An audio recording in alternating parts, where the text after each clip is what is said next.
Bonjour et bienvenue dans le JT de la Revue Fiduciaire. On découvre tout de suite les titres de ce jeudi 4 novembre. Exonération d'impôts en ZRR, indice de référence des loyers et obligation vaccinale QPC sur la suspension du contrat de travail.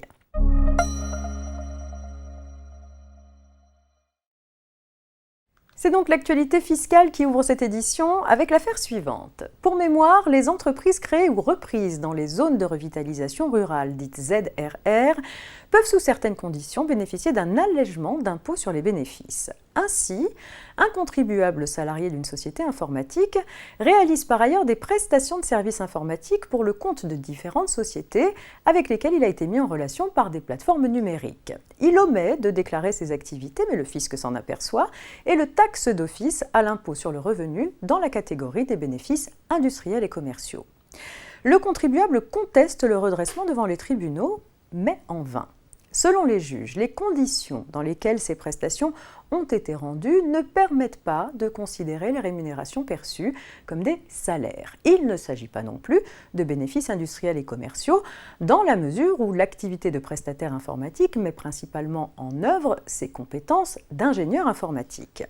Les sommes perçues doivent donc être imposées comme des bénéfices non commerciaux. Le contribuable ne peut pas prétendre à l'exonération applicable en ZRR dès lors qu'il a omis de déclarer son activité indépendante, quels que soient les motifs de cette omission.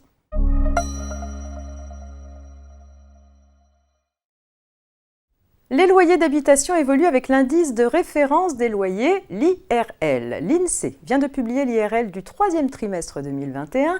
Il s'établit à 131,67 contre 131,12 le trimestre précédent. Ce nouvel indice conduit à une hausse des loyers de 0,83% sur une année.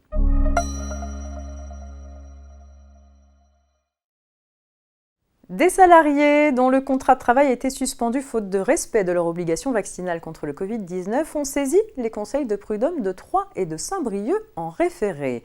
Ces derniers ont alors chacun transmis une question prioritaire de constitutionnalité, ou QPC, à la Cour de cassation. La QPC déposée devant la Cour de cassation met en avant les conventions internationales signées par la France pour remettre en cause la suspension du contrat de travail sans rémunération des salariés refusant de se soumettre à l'obligation vaccinale instaurée par la loi du 5 août 2021.